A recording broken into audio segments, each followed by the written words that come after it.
Good evening ladies and gentleman. Laws of nature में आपका स्वागत है। लॉज ऑफ नेचर के क्रिएशन में आज हम क्लिनिकल स्टडी करने के लिए जा रहे हैं। क्लिनिकल स्टडी में बेसिकली आज हम जिस चीज़ को पढ़ेंगे वो है स्कॉलियोसिस। स्कॉलियोसिस एक टर्म है, मेडिकल टर्म है। इसका रीढ़ का, आपके स्पाइन का टेढ़ा हो जाना स्कॉलियोसिस कहलाता है। आज हम इसकी बेसिक स्टडी करेंगे, समझेंगे स्कॉलियोसिस होता क्या है, इसके फेजेस क्या क्या हैं, इसके बारे में थोड़ी जानकारी इकट्ठा करने की कोशिश करेंगे, समझेंगे। आइए शुरुआत करते हैं। Scoliosis is an abnormal lateral curvature of the vertebral column. Scoliosis basically आपके vertebral column का, जो मैंने कहा स्पाइन का, रीढ़ का टेढ़ा हो जाना है, कर्व हो जाना है, ठीक है। दूसरी चीज है true scoliosis involve not only the curvature. अब ये कहते हैं कि ये ट्रू स्कॉलियोसिस, अगर किसी शख्स को स्कॉलियोसिस है, रीढ़ टेढ़ी है, कर्वेचर है, ये सिर्फ एक कारण नहीं हो सकता स्कॉलियोसिस का। इसके दूसरी कारण ये है, राइट और लेफ्ट साइड ये कर नहीं होता, बल्कि but also a rotational element of one vertebra upon another. आपकी वर्टिब्रा जो है ना, राइट एंड लेफ्ट आगे की तरफ भी कुछ मूव कराती है आपको। उसमें अगर आपको स्कॉलियोसिस होगा तो आपकी रीढ़ टेढ़ी तो होगी ही, दूसरी है कि आपको मूवमेंट में राइट एंड लेफ्ट या फिर रोटेशनल मूवमेंट में भी प्रॉब्लम आएगी। दूसरी चीज, a commonest types of scoliosis are those, एक कॉमन टाइप के, सामान्य तौर पे जो ज़्यादा मुख्यतः पाई जाती हैं वो ये हैं कि those which we have little understanding about how और why they occur and are term आइडियोपैथी।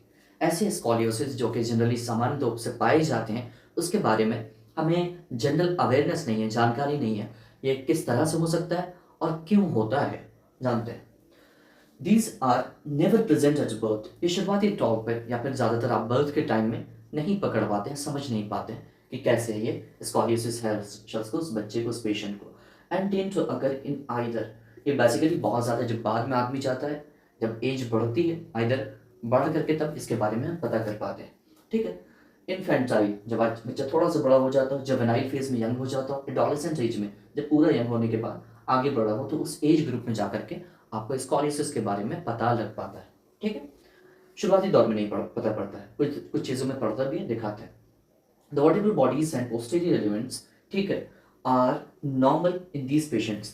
इस तरह के स्कॉलियोसिस के पेशेंट्स में उनकी बैक का जो पोस्चर होता है, बॉडी का वर्टिब्रल बॉडीज या फिर जिसे आप स्पाइन कहते हैं, शुरुआती दौर में पोस्टीरियर एलिमेंट्स या फिर दूसरे मसल्स के एलिमेंट्स नॉर्मली तौर पर शुरुआती दौर में कोई भी ऐसे आइडेंटिकल चीज़ें नहीं दिखाती, पता नहीं लगता है, ठीक है।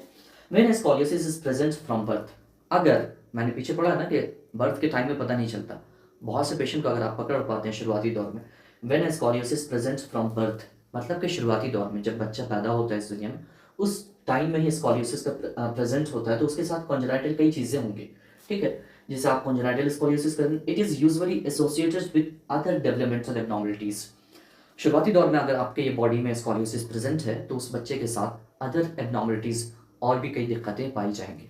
जैसे कि in these patients there is a strong association, इस तरह के पेशेंट में मजबूती के साथ एक एसोसिएशन हो सकता है कि उस बच्चे के साथ abnormalities of the chest wall, उसके चेस्ट वॉल में कोई एबनॉर्मलिटीज़ हो, सांस लेने में दिक्कत आ रही है, ब्रीदिंग का प्रॉब्लम होगा शुरुआती दौर में ही, ठीक है।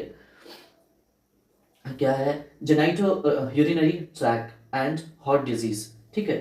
जेनाइटल ट्रैक में या फिर शुरुआती दौर में ये पता चलेगा कि उसके जेनाइटल ट्रैक में कोई इशू है, कोई प्रॉब्लम है, या फिर हार्ट डिजीज है, उसको किसी तरह से हृदय का, हार्ट का प्रॉब्लम है।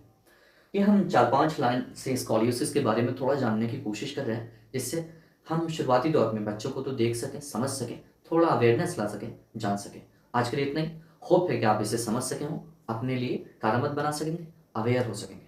Thank you.